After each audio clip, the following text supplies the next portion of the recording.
Recording in progress. We just finished Romeo and Juliet, and now it's time for another tragedy. More sad stories. We are going to read one of the most famous of the Greek stories. Let me see here. I've got all kinds of buttons popping up. Hold on just a second. I don't know why. There we go. Okay, hopefully that worked. We're going to read Oedipus the King, and some would say it is the most famous of the Greek plays that have survived. Perhaps Antigone is in the running as well for that, also written by Sophocles, this great Greek writer of plays.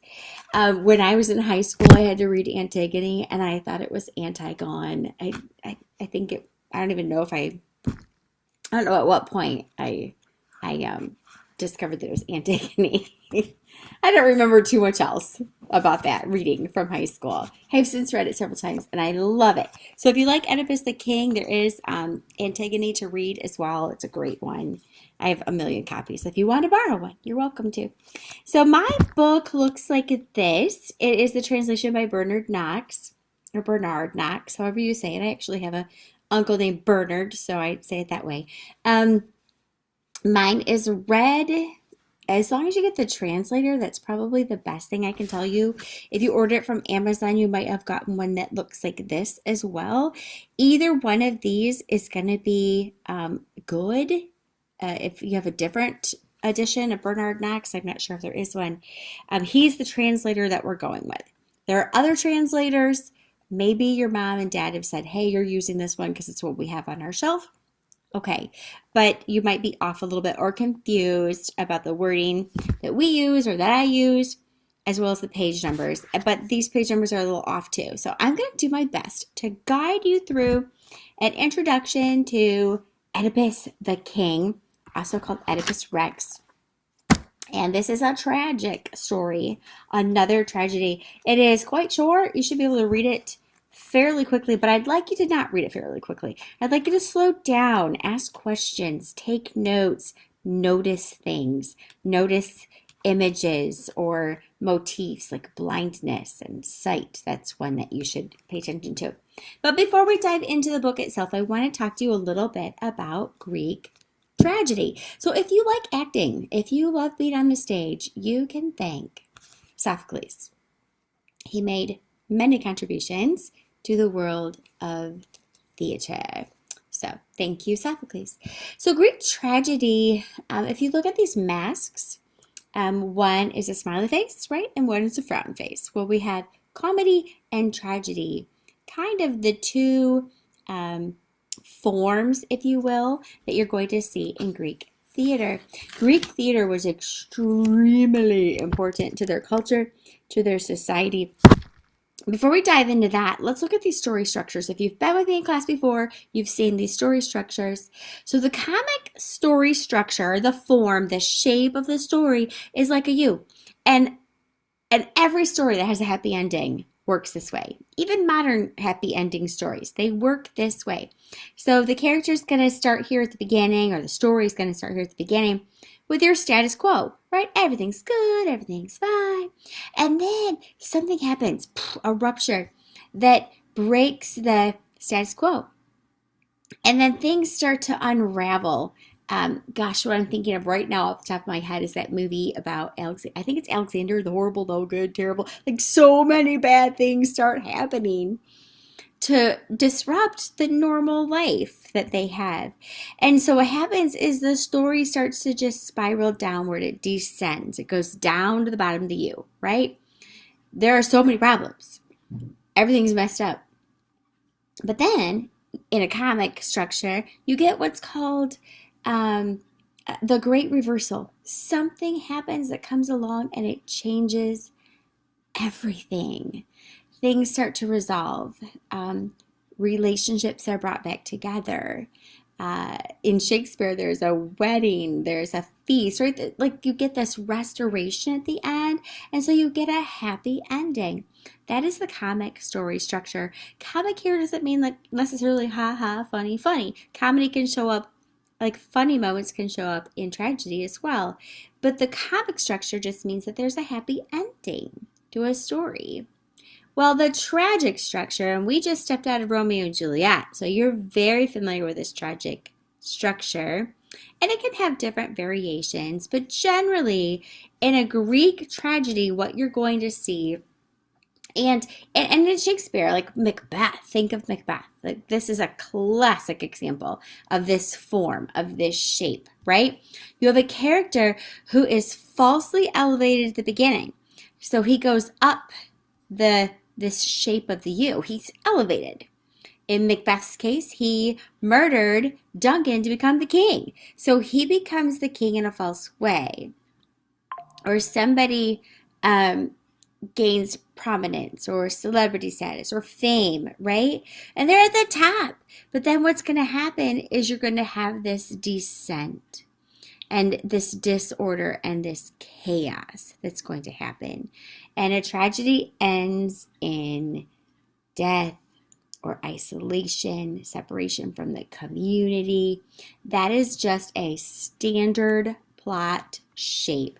You're going to see that in a story. These are the kind of the big picture ideas about stories. And you're going to see this either in a happy ending story is going to run like this shape, or a tragic story is going to run in this upside down kind of world, if you will. So the writer of our story is Sophocles, and he's living like before the time of Christ, right? Like 400-ish years or so. Living in a Christian culture, right? So at the time, we have the Greeks who are pagans, and they have a lot of pagan worship and pagan celebrations and festivals. And one of the festivals that they had, and I might slaughter this name, people say these Greek names differently, and I'm not Greek. I'm just going to say it how I've learned it. So Dionysus was a god of wine. We'll get to that slide in a minute here, but they would have these big festivals to worship Dionysus. And one of the things they would do is they would put on plays. They would have a show. It'd be like going to a football game, right? We're going to go to the theater. We're going to go see this festival, if you will. And Sophocles was one of the three big writers. You also had Aeschylus. What was the other guy's name? It'll come to me in a minute here. Anyway, Sophocles was like one of the major writers. In fact, he would come home with all the awards. His plays would win. We think he's written like 123 different plays just because of different historical documents that we can glean information about with Sophocles, but only 7 of them have survived. And Oedipus the King is one of them, Antigone, and there's others as well. So at these festivals, well, let's stick with Sophocles. Is there anything else on his page I need to tell you? That's Sophocles, famous writer. So look at this awesome image. They would build these amphitheaters, if you will, and they would put on these productions. And our theater today is very much born out of the ideas from the Greeks about theater. And this would happen in the spring because that's when they would celebrate Dionysus. He was the god of fertility and wine. So some very strange and bizarre stories about Dionysus and their worship of him. And they would parade down the city streets, and they would carry these banners, and they would put up these big monuments that were kind of creepy. And they'd go down and they'd get to the big amphitheater, and they would sacrifice an animal. So sacrifice, religion, very much tied into the idea of watching a performance, a play. And so different poets would present their plays, and then somebody would win. And Sophocles won quite a few times. Now, some would say Oedipus the King is thought to be the greatest tragedy of all time. Others, I've heard Antigone mentioned as well too. I forget who it was, but somebody said Antigone is like the perfect tragedy because you have it's a fight of good against good, which is just tragic. It's very sad. And I love that play too as well. All right, so the Greek theater, is there anything else I need to tell you about? There's so much about the Greek theater. You could study that, but I want you to see the image. They would build these amphitheaters and structurally either they'd be by the sea or by a hillside because they would build them in such a way, and even the stones that they used helped amplify the poets' voices, the writer, the actors' voices. And I can fill you in on different acting things. Sophocles was famous for introducing a third character because they didn't start off in the way like say you go see an HBA performance and you've got 100 kids on stage. They didn't start that way. They started with like an actor and then we have a chorus. So we just had these little parts that built on top of each other over the years. So Dionysus was the Greek god of wine, of theater, of fertility, ritual madness, just kind of lots of interesting things connected with Dionysus. Shakespeare references him a lot in Much Ado About Nothing. He's also, his Roman name would be Bacchus, so the god of wine. And they would celebrate and worship Dionysus and these festivals. Here is, okay, it's really grainy. Sorry about that, but maybe a rendition of what might have looked like in its day. So Greek tragedies. Let me see if I can move this out of the way here just a little bit. It's really important to understand it, and you could write this in your book. You could write this on a piece of paper, but understand that tragedies, the Greek tragedies, are about breaking a law. And Shakespeare plays with this too in a lot of his stories and even comedies, right? Like there will be a law broken and death is the answer and then the events of the play kind of play out so that there's a happy ending. But tragedy is about breaking a law. And when a law is broken, the character who has broken the law is going to move further and further and further away from the community. So the community, especially in a comedy, right? We're drawn together. There's restoration. But in a tragedy, community is broken. And you will find the main character of a Greek tragedy moving further and further and further away from community into isolation. Now, if you've ever seen a musical or been in a musical, right? You have a chorus and da da da da da da da. First, like, it took me a while to kind of fall in love with musicals. I'm really a stage play girl because I watched early musicals I remember in high school and I was like, oh, now we're going to sing about it. Like we've already talked about it. Now we're going to sing a song about it. Well, the modern chorus today would act in some way I think is birthed out of and born out of the chorus from the Greek theater. But the Greek theater chorus operated in a different way. They represented the community. And so what they are going to say kind of echoes what's happening in the story. And so as you read this, the chorus is going to talk and you're going to be like, what are they saying? All they're essentially doing is echoing back what is happening. And they might say things that reflect the emotion of the moment. They might talk about Zeus or the gods. And so the chorus, you have to think of them in a way as if they're the community responding to what's happening in the event. Let's see. Okay, so in tragedy, these notes here, that Greek chorus is going to represent the community. In that isolation specifically, you're going to see that family start to break up and you're going to see exile and separation. And we saw that in Romeo and Juliet, right? So Romeo breaks the law and he is banished. He has to leave the community. He's kicked out of Verona. He's got to go to Mantua. Now, this is Shakespeare. This is Renaissance theater, much, much later than Greek theater, but you can see that he's building off of what the Greeks had established. And the Greek here was falsely elevated. We talked about that when we showed that shape. Aristotle says this about tragedy, that all tragedy must have pity and fear. It has to have both of those things. So if you just have fear, right? Well, that's like going to a horror show. That's going to the theater and watching, I don't know, Freddy Krueger or something. That's just fear. And Aristotle said that tragedy, that theater needed both fear and pity. And so pity is like maybe sympathy or pain that you would be feeling because of the tragic elements of this story. And if you have pity without fear, that's a tearjerker.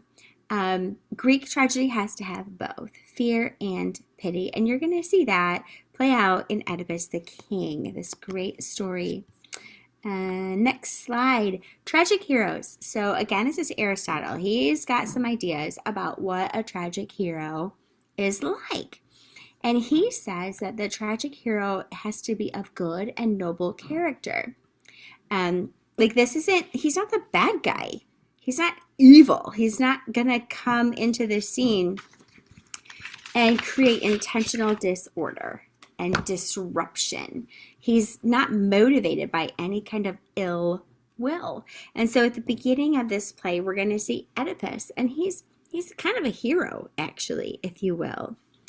Aristotle also says that a character has to be appropriate and lifelike. That's all that means. And bad things are going to happen to this character, and that's going to make us feel that pity, if you will. The next thing I would say is that when you go to read this book, there are certain words that you need to know that are particular to Greek tragedy. And I might not say these right. I'm going to say hamartia. That's how I've learned it. Other people have said hamartia. There you go. So this one Greek term, and you can even write it in the front of your book if you want to. This is, it's like missing the mark. That's what it means. And in the Christian world, you could think of this as sin, but in the Greek play, it's not necessarily a sin. It's just that it's this maybe a fatal flaw, maybe an error, but it could be that it's just the tragic element. I'm looking for a note here that I have about that I wanted to share.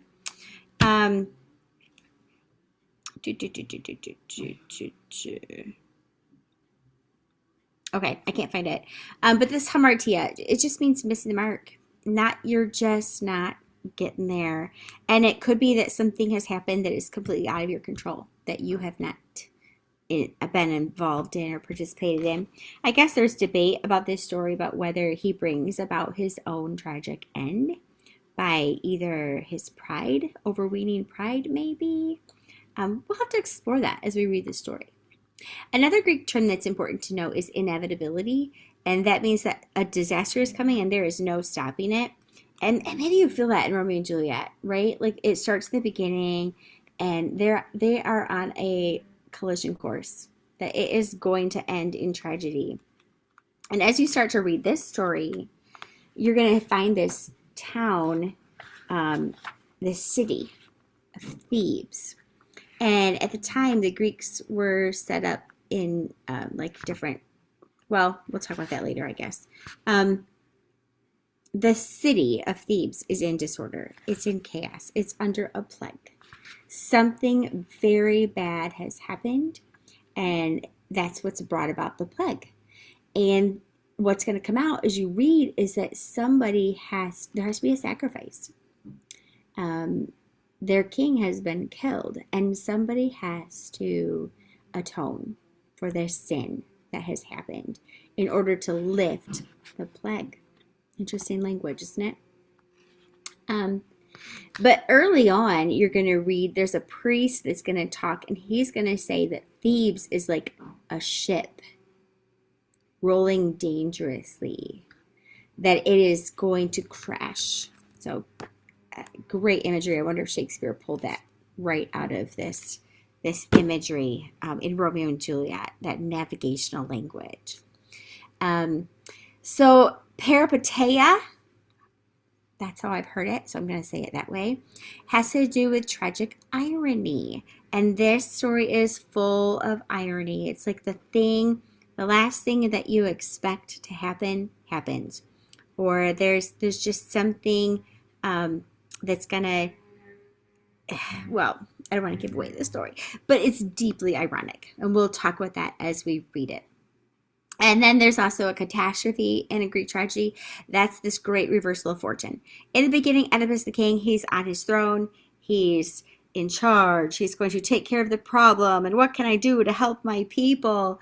Well, something's going to happen that is going to completely change course for Oedipus. And then two other words that are important to know for Greek tragedy. One is catharsis, and that has to do with the idea of pity.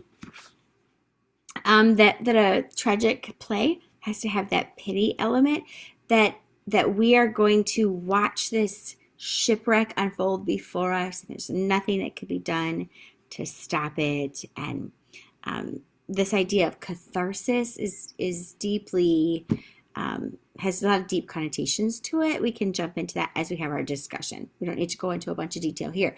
Hubris is another one that is a great word. And the Greek gods hated the idea of hubris, although they were full of it themselves.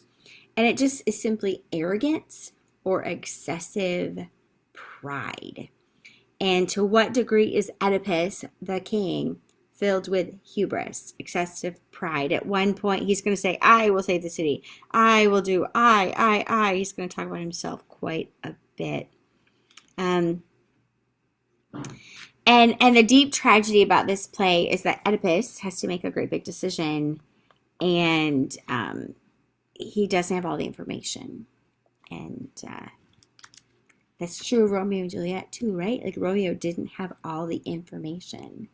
And that was part of that tragic element, is there were so many near misses. All right, so you're welcome to pause here. I only have one slide, I think, after this. But you're welcome to pause this. These are just some quotes that I think are great for commonplacing. There are several here from Aeschylus, another great playwriter, and then a few from Sophocles. So you're welcome to pause the video and write those down. Actually, I have more than one slide. So let me give you just a little bit of backstory of Oedipus the King, what is going to happen.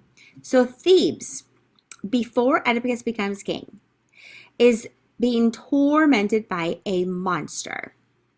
And this monster is a mythical creature. He has the head of a woman, the body of a lion, the wings of an eagle.